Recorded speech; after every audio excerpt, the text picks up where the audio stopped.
Welcome to Daddy vs. Doctor. Here are your hosts, pediatrician Dr. Scott Cohen and comedian Sebastian Maniscalco. Welcome to Daddy versus Doctor. Now, if I'm not mistaken, this is the first time we've had a guest in studio. That's great. Today we're going to welcome Marcellus Wiley, former NFL defensive lineman who played for a variety of teams, and now he's everything from an announcer to a podcaster, and he's got a book called Never Shut Up, which I read, and it's just fascinating. There he is. That's it. He's like listening. That's baby boy. Is that sweat? What's going on? What's going on? Me. I did have to go up some stairs. What's happening? How's it going? How's it going? There's no like, hey, is that chair big enough? Whoa.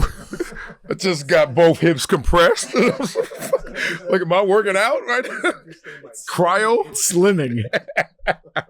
Y'all have little guests. All right. So itty bitties. We are glad that you're here, and I need help on this too. And you are a former football player. Yeah, you can't tell right now looking at me, but damn it, let me stand up out this tight ass chair. I'll show you. So, how important is it for you as a father to implement sports and integrate it into your kids' life? Is this something that you yourself grew up with and saw how important it is, and now, because I know your son is heavily involved in sports, and what do sports do, in your opinion, for kids, and what are the benefits of it at a young age? Yeah, I'm glad you said sports and not just football, because a lot of times people see me and they're like, all right, I know the bio, I know you, so your son's going to play football. And I'm like, no, all my kids are going to play sports. You just learn so much of life and the lessons when you have sports intersecting with your day-to-day experience. You can start with just scheduling, like the fact that once you put that into your schedule, a kid actually has structure, an hour of practice, 2 hours of practice, a game. All of a sudden, they realize that there's a destination for them outside of just going to school. Now, why is that important? Because if they don't have that, I always say if your parents aren't there, then something else will raise you. And that idle time will be you first just going outside, riding your skateboard. Then that turns into riding your bike. Then that turns into making a turn on a corner that you're not supposed to because mom and dad's not watching, which turns into now you're hanging in different areas and doing different things that not necessarily you should be doing. Sports saved me from those decisions. It saved me from those circumstances. And where I grew up, it was so bad that I couldn't have that idle time. So what you get from sports is a structure. Then you get to put your hand in the middle of a huddle, and everyone's hand looks different. Everyone's from a different background. Everyone has a different skill set. Everyone thinks differently. Everyone has a different goal in mind. But we're there to unite to do one thing, which is to go out there and win. And you learn like the ultimate team mindset from just playing 8-year-old flag football. And then I just think that snowballs, and no matter what you become in life, and most won't become athletes, obviously, it's going to be something that is now hardwired you to work well with others, and also give your best, and to know that you have to show up to things, and then when you show up, show out. I want to parlay on that. So you reached really like the epitome of sports. I mean, you were an NFL player. Like you said, a lot of athletes out there never make it to that level. How do you compare and contrast? So how your parents were on you as an athlete growing up and how you are on your children. And I know they're younger, so maybe we're not there yet. How you see yourself as a parent in their athletic careers growing up. I didn't know how well I had it until I got to the pros and realized, wow, I had the best support system ever. My mother, very emotional, but she only wants to bring the best out of you. So she's very gregarious, engaging. She was amazing, always there, always present, like my father. But my father was more of the silent supporter. Like he just watched. I could score a touchdown. I look at everyone and go, and here goes my dad. And then I could go out there and fumble the football and lose the game, and here goes my dad. Then we go home, and my dad, He always wanted to insert knowledge into what he saw. We would watch film. Like, we were the only kids in the hood who had a camcorder. Like, we saved up all our money to get this JVC camcorder just because he wanted to film me and film us playing sports. And I would come home and we would watch film. And he wouldn't grade me. He wouldn't be hard on me. He would just say, what were you doing in that moment? What were you thinking? And just put it back on me. So all of a sudden, I started to think and be more self-aware through everything I was doing on the field. And it worked out wonderfully. But I had a great balancing act. No one made me go pro. No one thought I was going to go pro. They weren't cashing me in as a lotto ticket before I was in high school. And it was weird because everyone else around me was. But my parents, never. And when I got to the pros, I realized, wow, I'm really self-motivated because I wanted to be here. And I used to see guy after guy with the same level of talent, if not more, tap out because they didn't want to make that decision that you had to make the next day, which is, I'm going to run through that wall. I look at the NFL as simple. It was like every day there was a different wall presented, and you had to run through them. Couldn't run around them, couldn't run over them. You had to run through it. And then you get to a certain point. Whatever you are, whoever you are, whether you're a retiring guy or the best game is behind you, and you're just looking like that next wall makes you doubt. That next wall makes you think about it twice. And that's when you realize it's about over. So my parents just had me so fueled and so pumped, man. I just wanted to run through every wall. I got to change what I'm doing. Well,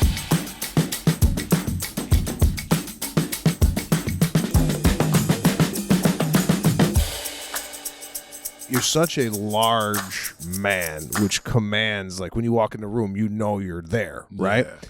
Now, in your relationship with your wife, do you tend to be the disciplinarian? Is she the disciplinarian? And when you talk amongst your kids, do you command more respect simply because of the sheer magnitude of not fitting in a chair? Shrek. Yeah. And we're talking about with your kids because we know your wife disciplines you. Right, So, right. Thank you. like You guys know better. Oh, man, great question. I think my wife is the disciplinarian per action, per event, per episode.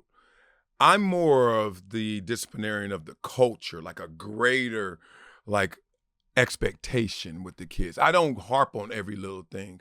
I just think that there's only so many things the kids should be thinking through, thinking about, and the rest should just be on autopilot. So I'm trying to like rig it to where this culture of expectation is what they understand. She's trying to make sure that every foot is in the right direction, followed by the next foot. And I guess in football terms, it's some coaches is like, look, run a 5-yard out, turn around, Peyton's going to throw it. And some coaches like, I want your inside foot at a 33-degree angle, and then I want you to run up here and then turn and then drop your hips. And I just think like, just get open and catch the ball, you know? So we come at it different ways, which I think is a good balancing act for our kids, but they do know we expect them to be disciplined. Did you determine that going into this, or it just because a lot of times I just think parents don't discuss, at least we didn't, Same. Lana and I didn't discuss how we're going to discipline our kids. I just say, I'll do mine, you do yours, and then you'll be right. I'll be wrong. And it'll be fine. There it is, right? There it is. Yeah. Oh, man. You know what? I look at it in the discipline lane. It's almost like when I was single. It was like when you were dating. There were so many things you didn't discuss. You just expected. And then you learn from your personalities, oh, they're going to come in this way, so I'm going to come in this way. And I've noticed the same thing. Like, we don't talk about it. We're not proactive with it, but it just becomes. For me, I determined that I wanted to be the parent that was liked and loved and respected. So liked meant like, I'm gonna go to daddy first. Like I'm a big believer, like spoil the kid, but as long as they don't act spoiled. You know, I'm a big believer that you should have a friendship with your kid. At the same time, they have to respect you and kind of like know that you deserve that reverence. My wife, she's the nervous type, man. She's an OCDer. She was the type, growing up, biting her fingernails before her track meet, before her basketball games, nervous, even though she was the best player. And I was the type that knew I was the best player, so therefore I could relax in terms of being calm, but I knew that since I was the best player, I better show up, so I didn't have to wear it. She wears it. I'm like, dog, you're going to do it, so why are you wearing it too? And I just think that that's our ways of getting into it. I just show up and everyone's like, wow, you make it look so easy. I'm like, well, I'm already kind of internally built myself up for this moment. And my wife is going, oh my God, this is such a big moment. And she probably still shows up, maybe.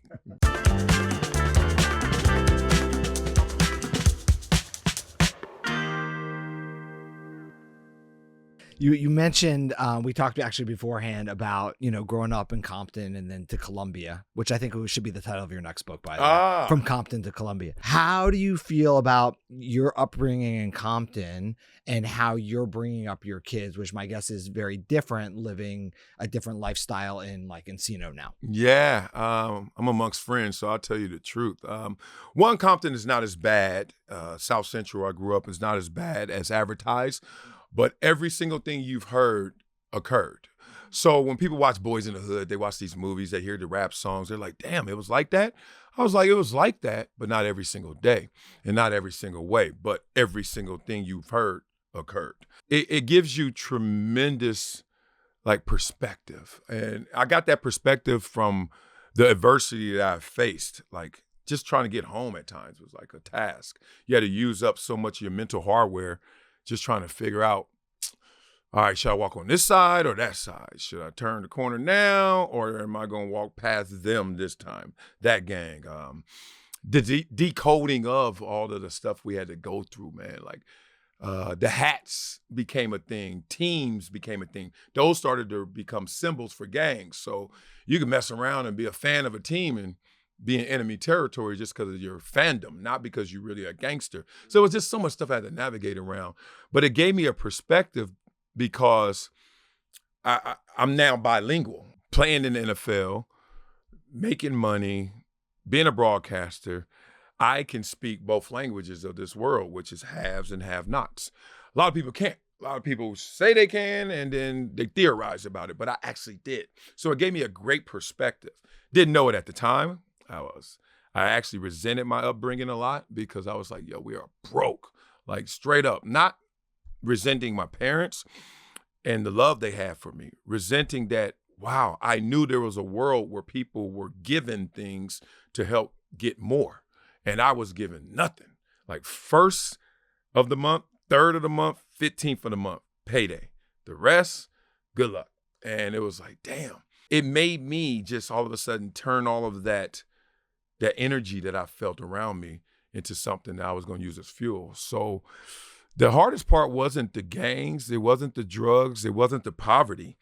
It really was the low ambition. That's what started beating me up. I would run into elder after elder, someone you're 9 years old and you run up to someone who's your uncle or someone older than you and you're like, wow, I'm amazed by them. And, my uncle was a bodybuilder. He's 17, he won all these championships and I was so pumped. And then I would talk to him in depth and I'd be like, oh, he's not who he wants to be. And then you go into the store and you see a mother yelling at her kid. And then you go down the street and you see two dudes fighting and you start to add it up. What's in common of all this? What's the commonality? And I started to realize that, oh, no one's living their dream. Everyone is sitting here at the edge because they didn't make their dreams a reality. So a bunch of jobs, no careers. Then listening, then you start ear hustling. I hear my mom and aunties talking and it's like, phone company, light company, not to diss any of that, but that's not what they dreamt about when they were 10 years old, 15 years old. So Compton was challenging, but those challenges made me dig deeper to find out who I was. And that discovery gave me a foundation and greater perspective. So it's different now. My son is, man, he's 7 in Encino with all the things I used to dream about is now his norm. Matter of fact, he complains at times when he doesn't have more. And I'm like, everything you have is more than I ever had times 10. As great as he has it as a baseline, and I think that is a positive, because in this world, we can say all we want, but the rich get richer, in part because they're already in that snowball effect. It makes me sad because I look at him almost daily, and I'm like, dude, I was your age and had none of this. And it makes me think, if I were there now, the kids who are there now, 7 years old, do they have the same chance I had? Do they have a worse chance? Because now my version of me has resources, has means, and that gap has gotten wider. So could a 7-year-old Marcellus, who was great at football, still compete against a 7-year-old MJ, my son, who is better at football, who has a dad who made it, who has specialized trainers and coaches, and is in a different world? And it makes me sad. That's why my foundation, we always go back to help them out. We had a discussion on this, and at first I disagreed with your take on this because I was of the school of coming from nothing sometimes motivates you to get out of where you're at, right? But you flipped it around and said, just what you said, your kid has more opportunities now than you ever had to be far, maybe even better than you as a football player. Isn't there something to be said about striving for those things rather than already, I mean, you can't fake the environment. It is what it is, right? And my worry is the kids have it all. We're going to sit in the front row when we go someplace. When my dad took me to the Bulls game, we sat in the upper deck. You moved the lights over. If you went, right? If I even went. Right. And now we sit in the front row, so I have perspective of like, oh, wow, we used to be up there, now we're down here. But when you start down there, do you have an appreciation of being there? Right. That's my biggest challenge for the kids. Yeah, I love this conversation. This is exactly the battle I think everyone has, especially if you have that balancing act. You're bilingual. You were a have-not, now you have it.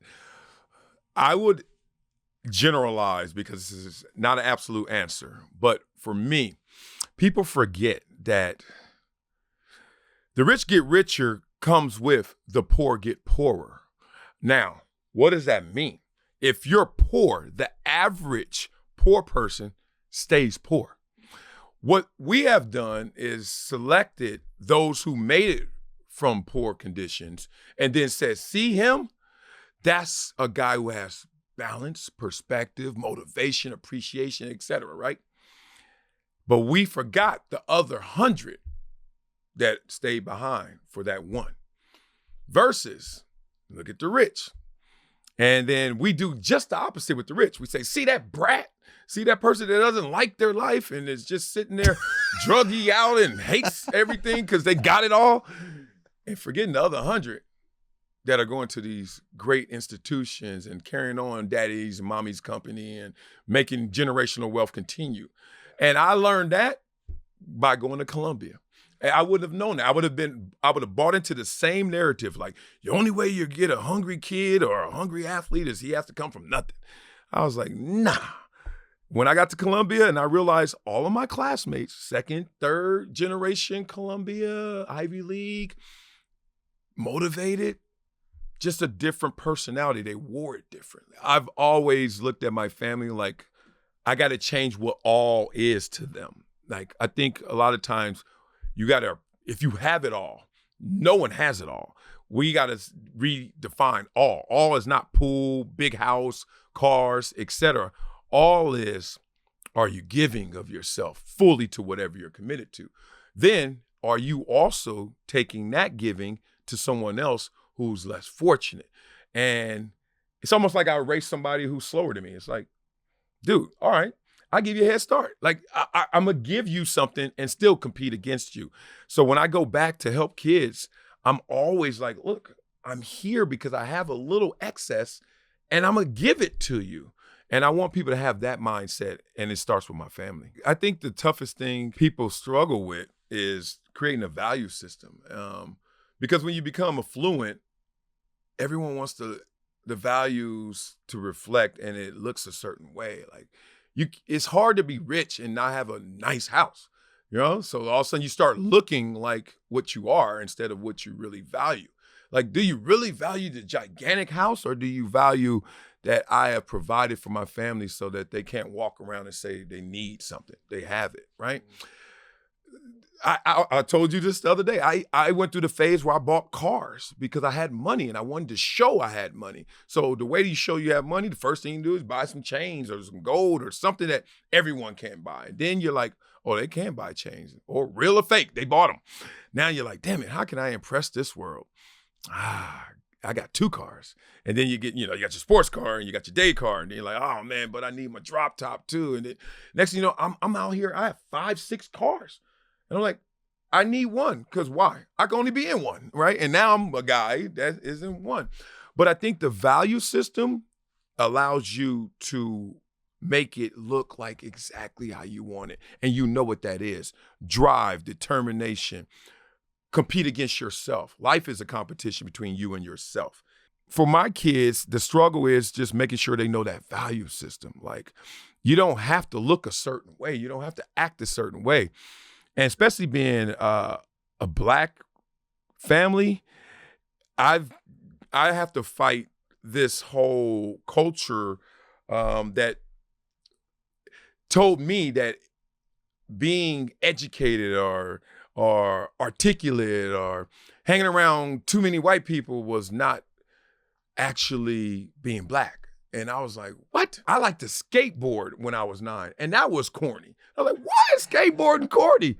They were like, because nobody Black does it. And I was like, oh, well, got a point. I fall off every time, but I like skateboarding. It was just so, I liked rock and roll. I liked Van Halen when I was a little kid.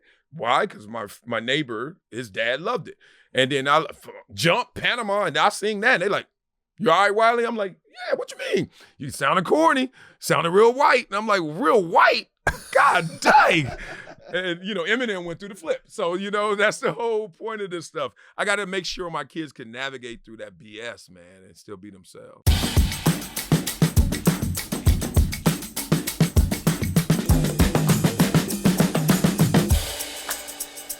You have a child who I believe just graduated college, right? Yes, 24 years 24. old. Now you have 3 other kids, right? Much younger. Marcellus being the oldest, that's 7. What's the difference in parenting 24 years ago and parenting now? What challenges do you see that you didn't really see back then that you're seeing now? Or are you seeing a difference? Yeah. Oh, man. So my daughter just graduated Columbia, got her master's. So she didn't walk in my shoes. Everyone always says, walk in your shoes. I'm like, nah, I'm going to stand on your shoulders. She stood taller than me, and I'm so proud of her. But she is my ultimate motivation for many reasons, but in parenting specifically is because I wasn't the best parent. 1, I was an active player. 2, I wasn't in a nuclear family. I wasn't with her mother. We weren't married.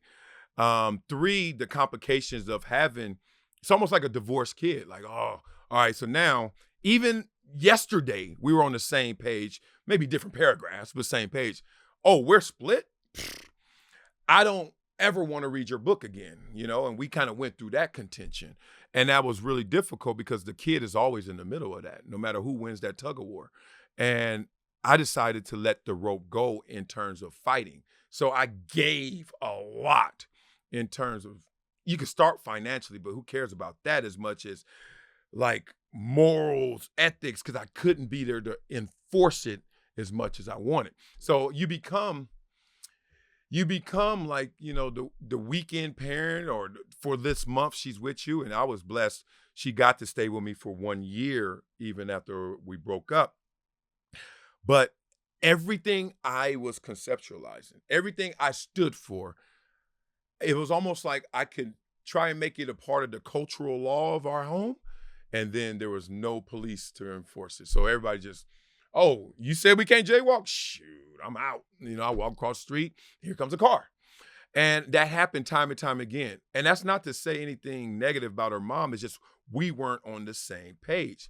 Yeah. And as a family, if you're not on the same page, good luck to you guys. But I use all of those real experiences from being there and frankly not being there to make me be present with my kids now. Like, I mean, there's not a hour that goes by without me being tapped into that motivation of, oh, you remember those days where you were crying and you weren't there and you heard she did this and you knew the antidote to that before it even occurred. Nothing worse than you get a phone call. It could be something little, something about a boy and she's 14 and you're like, oh, we didn't have to talk enough. Like, you know, I'm talking through the phone or I saw her and then she left and then who knows who was around her that told her different. It was just like tough. So as tough as that was, it's almost like parallel to how tough Compton was. It's like, is as present and as detailed as I am now because I went through those tough moments. Yeah, so it almost you had to go through that experience almost to realize that, hey, I need to be more present in this particular round of life. Yeah. And I think we all, and I know I go through this, I'm always worried, am I doing everything I possibly can to give these kids we talked about this before, we just kind of hand off our kids when they're 21 and say, hey, this is the job I did. Hopefully it's enough where they could get through life. Hopefully they have manners. Hopefully they're respectful. Hopefully they make the correct decisions in life. And I'm putting so much pressure on myself to make sure they're being raised in this way. Sometimes I go, should I loosen up here? It seems like in just being around you in a social setting, and I wish I had a little bit more of his attitude where it just seems Yeah. have fun, and I'm more like, don't do that. What are you doing? Stop. That's why you have a hernia. Is this just is this a cautious decision you've made, or just the type of guy you tend to be, kind of like, I don't want to say throwing caution to the wind, but it seems to be a very laid back, let the kids do what they want to do. Not that they're misbehaving at all. It just seems very, very loose, and I seem rigid. Yeah, but it just seems right. I'm listening to this whole thing, and there's a lot of course correction that's going to have to happen. I'm just thinking about just this morning with my girls. I'm like, yeah, I probably shouldn't have done that. Yeah. Like one thing after another. Because we talk about perspective, even with among just having two kids, right? Yeah. Your first kid, you hold, you stare, you fix. Mm-hmm. Like, you don't know what to do. I thought I would have that perspective as a pediatrician and holding Aubrey and then the phone ringing and being like, can somebody get the phone? Like, I could have just put her down and get the phone. You don't have that. Yeah. You have it in spades, which is just amazing to hear.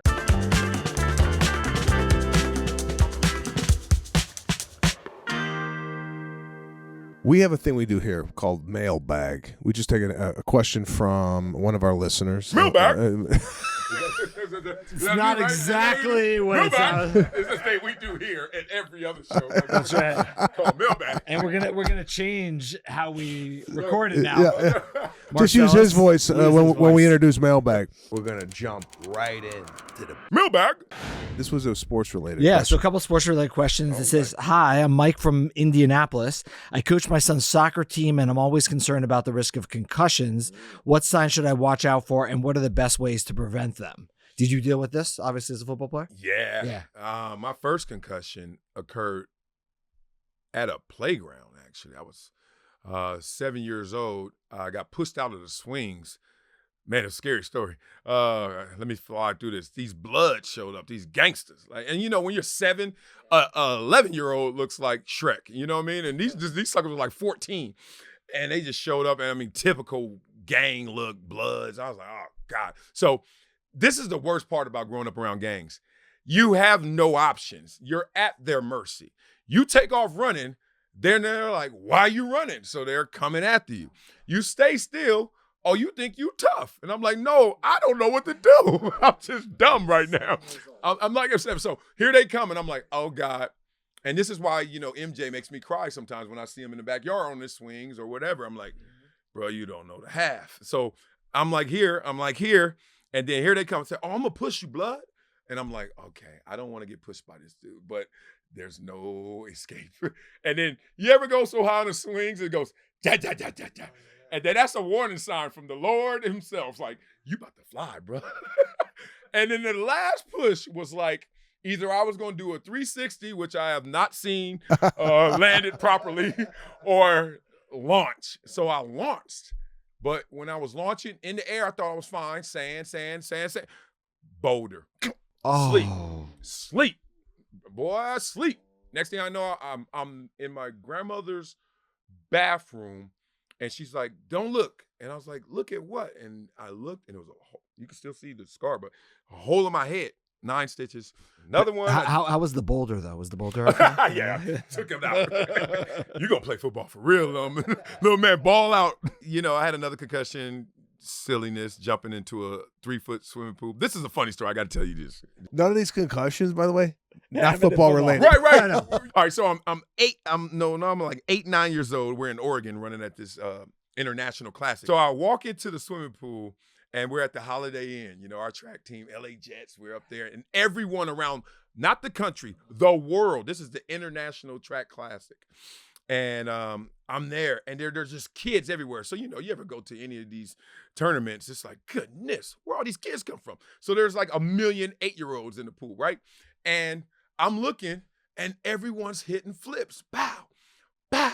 I'm like, I've never been in a pool. I can't even remember. I've never been in a swim pool. So I was like, yo. I mean, we had the one at Target, that little 6-incher, the water hose it. Yeah. But I've never been in a pool. So I was like, oh.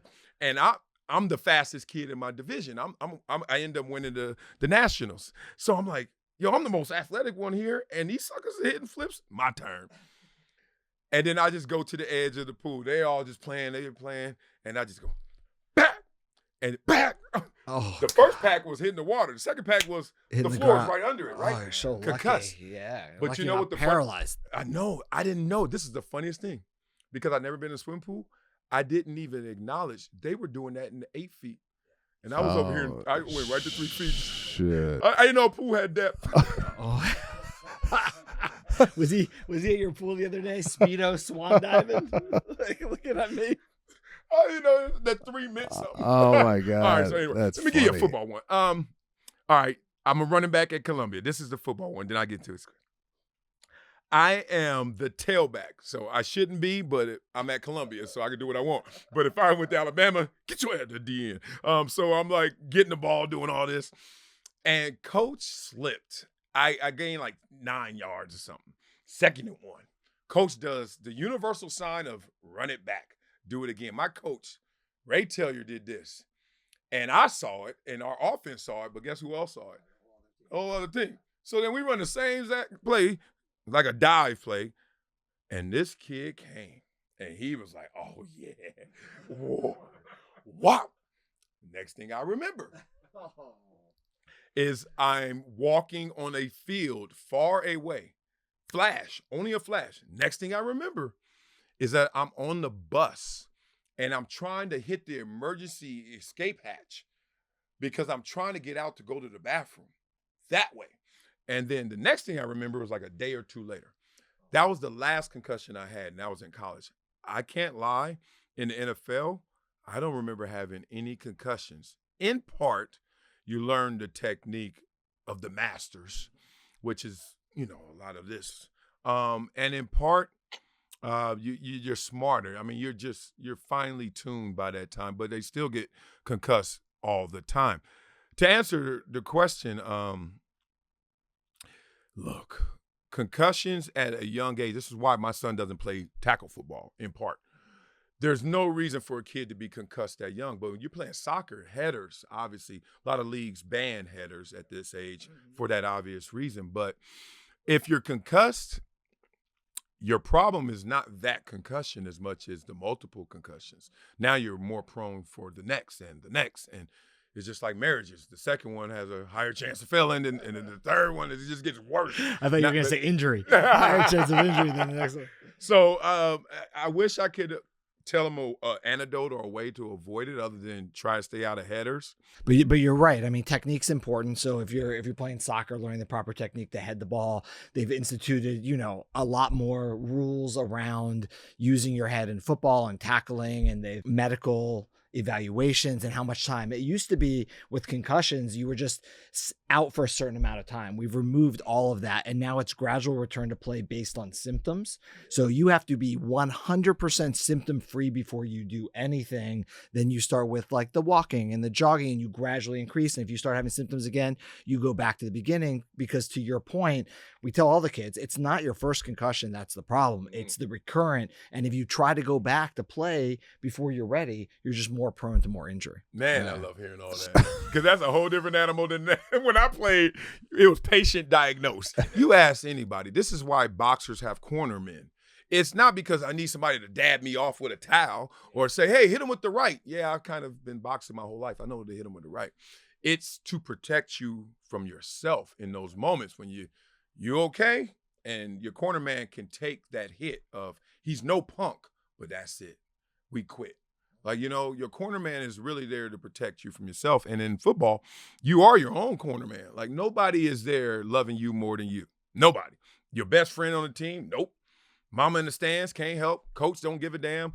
Owners, like, next kid, next player up. So it's like, you got to protect yourself. And when you do pick those moments to protect yourself, a Kawhi Leonard comes to mind or whatever it may be, the world caves on you. You coward. You punk.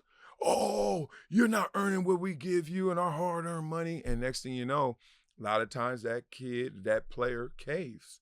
And imagine at the high school level, you're not even getting paid to do it. And people looking at you sideways like, oh, really? You're not going to play? And that's where it starts.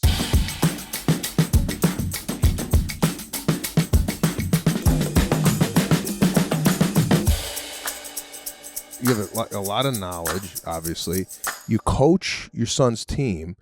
Did you ever, after playing football, want to get into like NFL coaching or teaching, young adolescent kids about kind of your story and just kind of sharing that knowledge to more on a professional level? Yeah. To kind of bring these questions together, man, because I love what you said about how I have a different temperament than I think the average parent. And I think that came from just my experiences and really kind of being mindful about those experiences in the terms of, like, one, I just contest this whole belief system. And maybe it's just our country that they turn 18 or 21 and let them go. I'm not landing a helicopter here. I'm landing a plane. So a helicopter is 18. Boom. It can go up and down like that. A plane is like, this is going to be gradual. Like, because at 18, what if they're not ready? What are you going to say? Well, that's my bloodline. I kind of get old country then, I go old school then. Like, if you got my last name, we are tied together. Now, that doesn't mean I'm taking care of you forever. It just means, okay, do you need assistance here? Maybe that's emotionally. Do you need assistance here? Maybe that it is financially. Do you need a place to stay? Whatever it is to build you to a better existence. So I've never felt that way. It's crazy because my mother really brought that out of me in terms of, like, I was a mother's, mama's boy, and she was Big Bear, I was the little cub, and I look at my kids the same way. So when I come around, I'm so, like, open to letting these kids be who they want to be, and then trying to prop up that versus, no, you're going to be a football player. No, you're going to be smart. It's like, okay, I have an expectation that you're going to be an athlete and an academic, but we'll see where you fall into that.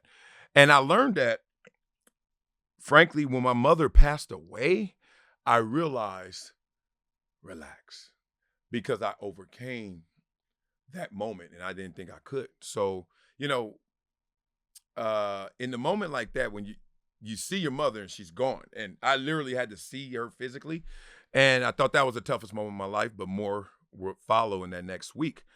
But I thought the sun wouldn't come up the next day. Like, I stayed up that whole night, and I remember it was like 4 in the morning, then 5 in the morning, and still dark. I'm like, all right.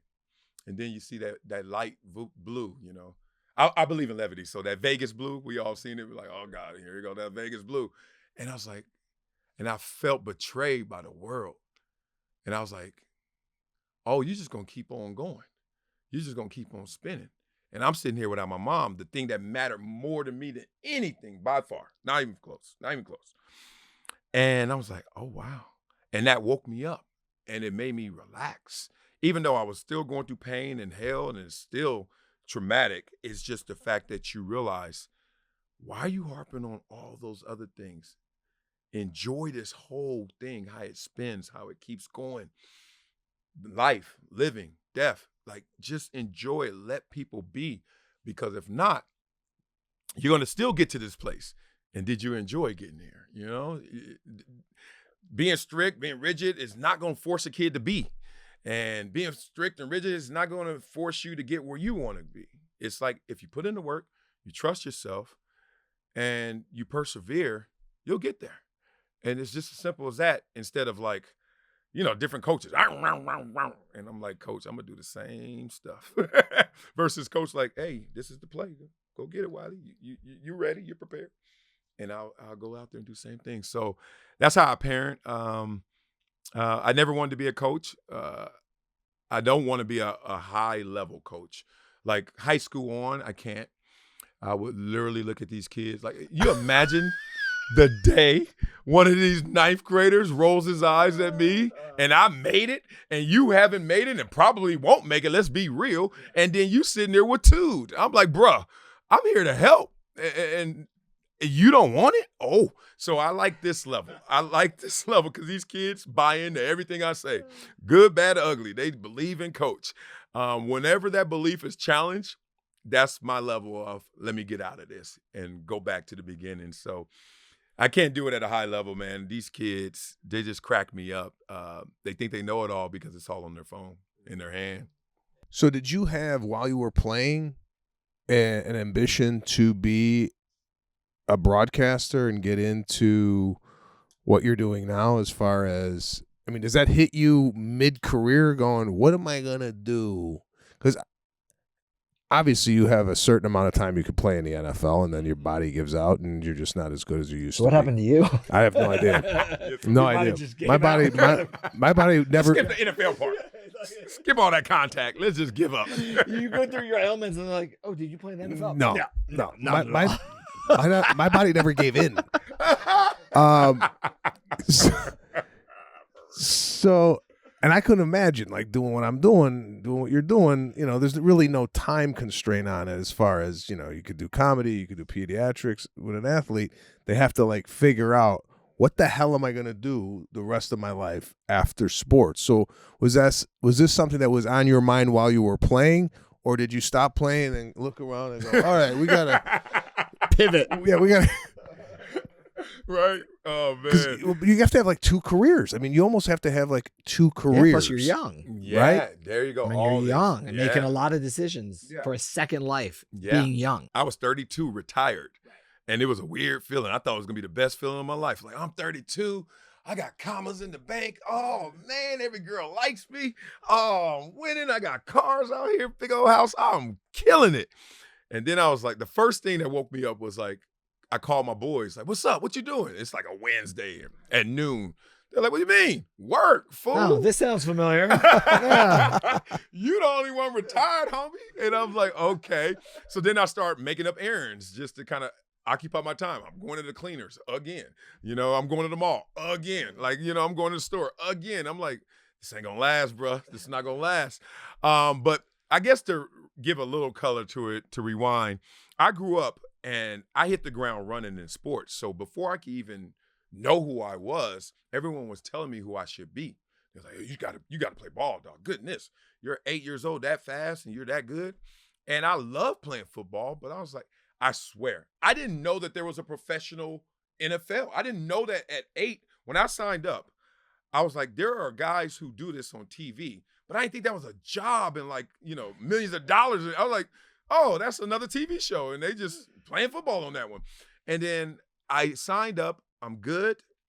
You look up and you start to realize, oh, this could be a life. And I always wanted to be a school teacher. So I never let that go. And everyone kept slapping my hand. Let that go. You're not going to be a school teacher. Put all your focus in on football, except my family. Everyone else, ball. And I was like, I'm going to be a school teacher. So the Columbia decision really was basically thinking the dual mindset of, dog, I don't care how good I am in football. One, I may not make it. And if I do make it, it ain't going to be forever. So you better have something else that resonates, that says, as much as the NFL says, damn, you balled, that you're smart, that you have a wherewithal. And I was like, oh, snap. And I was going through the recruiting process, and no slight to any school, but nothing said what Columbia said, It was like, oh, shoot. Because as soon as I went back and told everybody about it, my friends were like, dog, you going to South America to go to school? You dumbass. Dumb as hell. I'm going to go there. And then my teachers was like, oh, my God, you have to go. It's amazing. So you look up, you retire, and I've already walked into a locker room where most guys are not thinking like I'm thinking. They're football players, and I'm playing football, and it's like a whole different animal. So they were mean to the media. I hated my teammates before and after the game. I was like, dog, why are you mumbling? Like, so what did you think about that third down and long play that you actually completed? Coach called it. We did it. I was like, come on, man. I know you know how to talk better than that. I know you talk more crazy than that. And so I would actually say, man, it was crazy. 3rd and goal, I didn't know what the hell. Coach said one thing. I was like, man, Coach, I don't think it's going to work. And this is my answer. And they're like, where does kid come from? Like, why is he talking so much and not really adversarial to the media? And I was like, because one, I wasn't used to the media. These kids, they're, most of these guys, you go to Alabama or Georgia, goodness, since 8th grade, you're just bombarded. And then you get to college and it's big business. So I skipped that step. I was bombarded in high school, but it was like, whatever. And I liked it because it used it to get, love at school, But then you get to college, it's kind of taxing, especially when you're not making any money. Your coach is making $10 million, and then you're making $0 at that time. And you're like, oh, and they were just fatigued. So I used that human capital to have relationships. And when I retired, the media came running to me because they're like, dude, you will actually explain yourself. You actually talk through it. And the rest is kind of history.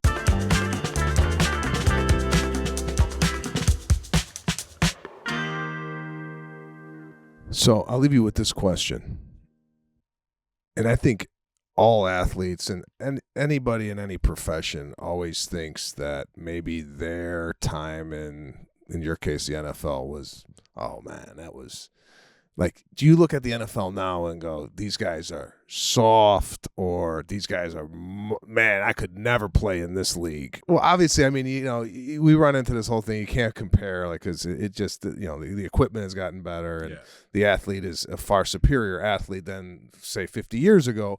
But as you look around the landscape of the NFL, do you go, man, shit, if I could drop 20, I think I could still get in there? Or, like, is there a part of you that,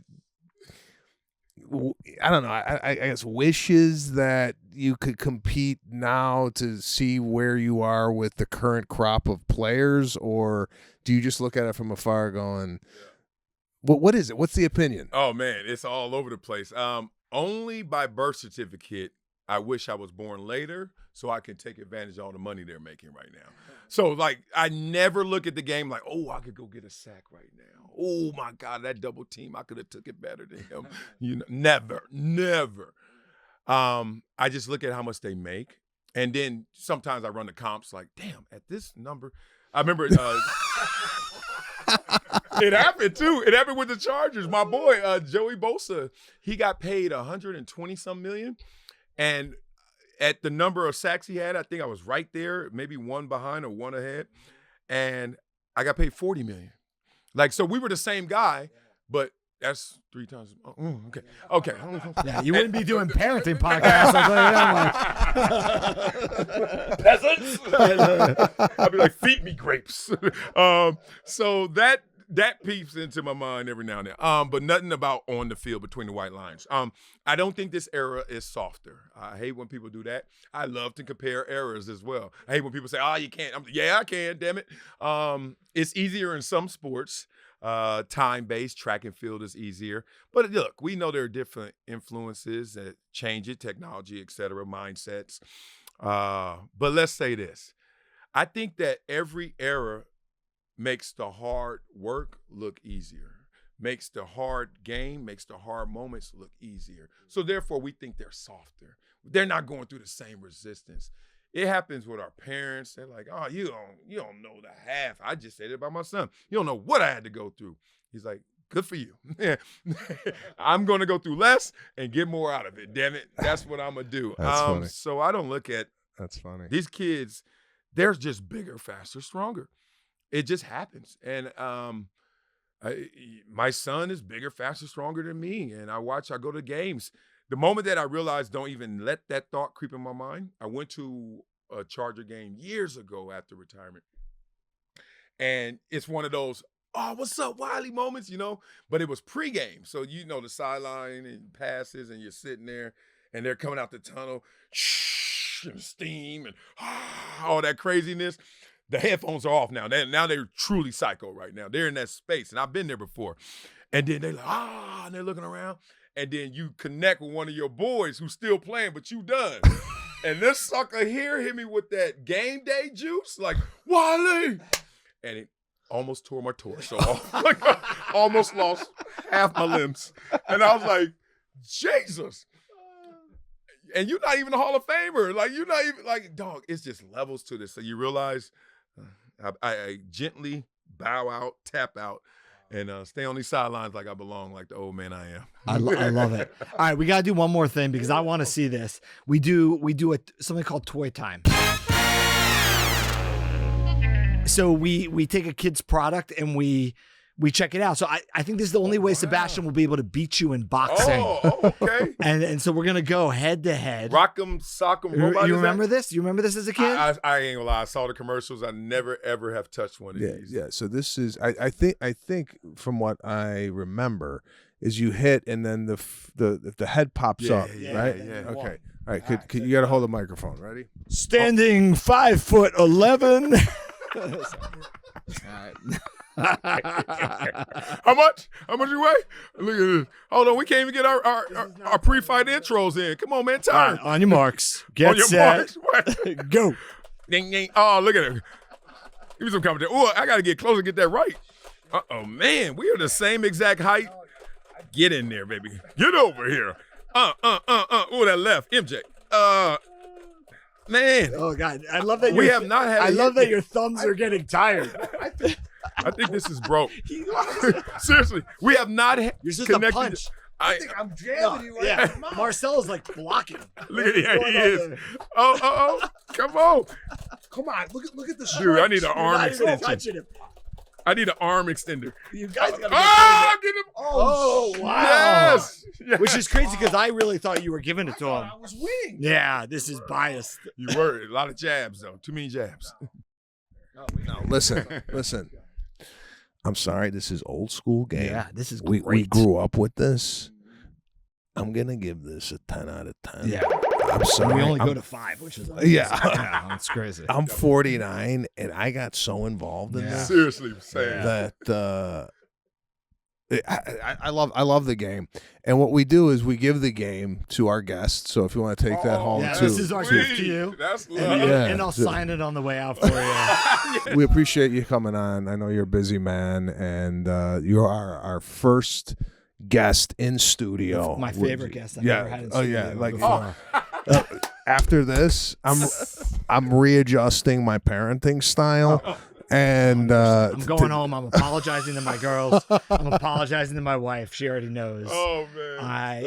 I got to stop on the drive home from soccer games. My daughter scores 3 goals. I'm still telling her what she did was wrong. I'm like, so many things have come up during this. It's unbelievable. You guys are the best. well, we appreciate We it. really appreciate you. Take care. You guys, man. Keep Yeah. going.